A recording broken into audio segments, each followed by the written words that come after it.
Your calls now. Should the government stop asking farmers to go green? 0207 862 2222. Tell us what you think of this. We had farmers on the streets of Westminster last night in tractors to protest. They're very angry about low-cost agricultural imports, misleading food labelling and post-Brexit schemes that replaced EU subsidies, which apparently focus too much on the environment. So they're being told, look, we'll pay you money to make your farm greener. Actually, they just want to make food, and they're being incentivized away from food towards plants that attract wildlife. Thing is, though, the UK only grows 60% of the food we need. So is this all wrong, Paula?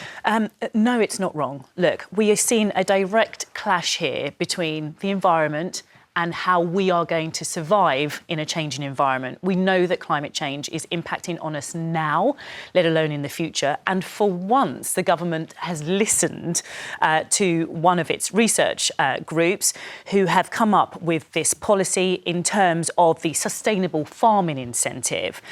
What we're seeing across Europe as a whole is farmers saying, look, you want us to be neutral, you want us to be net zero, etc. How are we going to be able to manage that and to earn a living? Mike? Well, the main purpose of a farm is to grow food, in my view. I saw one young farmer last night in his tractor and he said, I provide your breakfast, your lunch and your tea. That's our job. You've got to help us make it easier. Now, you mentioned the sustainable farming incentive. I think the government have got caught up in the green revolution, and to pay farmers not to grow things in their fields, but to rewild them or grow trees is, to my mind, madness when we need to grow more of our own food. We don't want to be reliant on overseas food. The Countryside Stewardship and Landscape Recovery Scheme pays farmers for restoring woodland. We don't need more woodland, we need more crops. We do need woodland, don't we? Of course, we've got woodland. We've got plenty of woodland. We've got plenty of woodland. Strangely enough, trees allow us to breathe. And can I just say, if we wanted to help our farmers, then we wouldn't have supported Brexit, would we, Mike? Because there's the starting point. I said we wouldn't have supported Brexit if we wanted to help our farmers. Well, the problem our farmers have now, actually, is let's not make this about climate change and fighting the green need, which is what it is. It's a green need. This is actually about farming as a business, which has lost most of its staff because they've all gone back to the European countries, which is sodden with water because we've failed to manage our waterways. We've still got farms, I think, in Lincolnshire that have been flooded since October. So, when we're talking about helping our farmers, this is not just about a green story. This is about providing them with practical support. But you haven't yet mentioned the Common Agricultural Policy. For 20 years or more, we were in the grip of the Common Agricultural Policy, which looked after European farmers, because there's more of them, than it did for us. Now, Brexit should have brought a release from that, and I agree with you, the politicians were very slow to capitalise on our own ability to manage our own farming. Well, the whole point was Brexit was to allow us to take our own money and give it to our own farmers. Absolutely. It seems absolutely. Just to say, in Wales, they've got particular issues. They're so angry, the Welsh farmers. And it's really clear the policy there says if you've got a farm, 10% of it needs to be trees and 10% of it needs to be wildlife. And the farmers are saying, no, we just want to grow food, thanks. So they've also gone mad. Let's speak to the farmer and founder of Save British Farming, Liz Webster. And I know you weren't in favour of Brexit yourself, Liz, but do you think this is all the wrong measure here that they're taking? Well, first things first. What you've got to understand, and it's something that I'm immensely proud of as a British person, that we have the best farming system in the world. We produce the best food of the highest quality, and we have the most beautiful countryside. And that means as well, because we farm so well, that actually our emissions globally are the lowest. They're 10%. America and other countries are over 30%. So to actually stand down our sustainable farming, to import more food from the rest of the world is not climate friendly. And really what we ought to be doing is actually exporting our farming methods.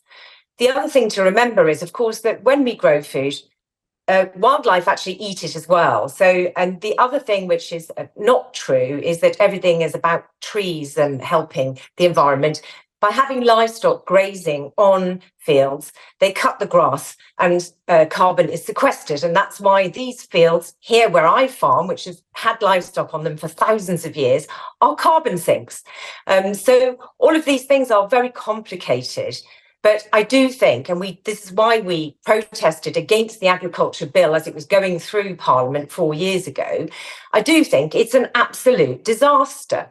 And we do need a complete and utter rethink and a food plan. And that is what we're calling for, because the Agriculture Act itself is collapsing British farming together with the bad trade deals, the worst trade deals in history. And of course, yes, the labour problems, which are really strangling a lot of particularly the fruit and vegetable growers, but also some of the other sectors. And we really do need, and which is why farmers got in their tractors yesterday and spent hours driving to London and back. We really need an emergency 999 approach around the table and grappling with this issue, because we are going to end up in a really bad situation unless we do so. Thank you very much indeed, Liz Webster, who is very much involved in saving British farming, she says, in Gloucestershire there. OK, John in Suffolk, what do you think of this? Is the government on the right track with net zero? Yes, the government is on the right track. I'm a farmer and I have been growing crops for wildlife now for nearly 40 years. I cannot do this without some sort of government support, because I'm not going to commit financial suicide by growing crops. I grow crops for winter bird food, for example, which provides seed in the winter for birds. I grow crops for pollen and nectar, which provides food for insects in the summer. Now, we have presided as farmers over the biggest demise ever in wildlife. It is a total disaster. And I want to look at producing food on my farm, but also producing benefits for wildlife. It is absolutely essential. Otherwise, we will be viewed as the generation that destroyed our wildlife in 30 years. But Liz was saying, you know, the farmlands are beautiful, they're well looked after, they're green. We see them, you know, you fly over areas of agricultural sort of areas and they're wonderfully green. You're thinking, no, it's like a desert down there, is it? Well, I'm afraid the middle of a wheat field is a desert. To wildlife, it is a desert. It's totally alien to wildlife. Unfortunately, we have to spray our crops with insecticide. Now, are we really so desperate for the food in this country when we are exporting grain? Are we really so desperate for food that we can't make space for wildlife? OK, John, thank you. It has to be both. Thank you so much. Michael in London, hi. Hi there. Do you think the government's on the right track, just saying to farmers, look, you've got to have trees, you've got to have wildlife? I think it definitely is, because I think, firstly, we've got to understand that, you know, biodiversity is incredibly important for just, you know, the continuation of crop production at all. But I think the other thing that people don't understand is just how much land we waste on animal agriculture, because it's incredibly inefficient. We're using about 60% of land and farmland in the UK is just for pasture, and another 20% is farmland, is cropland for animals. So really, we've got 20% of land is being used for plants for people. I think if people were, you know, encouraged to have lower animal, you know, diets, so less meat and so on. 60% for pasture, Mike. Does that make you think again about that sausage roll? No, it doesn't at all. Because, you know, the farming fraternity here watching this show will agree with me, and one of them already has, that green fields are good. Because, you know, grass in a field contributes to the biodiversity that we need. There's nothing wrong with green fields. There's nothing wrong. It's not very efficient if you've got a herd of cows in a green field munching away. Well, those cows keep the grass down. People. The sheep keep the grass down. They're a very effective form of farming in the country. And we need meat. Because, again, we've got to be able to be self-sufficient in this country with meat, with cattle, with sheep, with pigs, and not import it from overseas. Is that right, unfortunately, cattle takes more room than plants. We don't need meat. I mean, I need meat because I like meat. So I'll have meat. You need to try granola. That's what's going to happen. You and I are going to meet for breakfast, and you're going to have granola. No way. We don't need meat.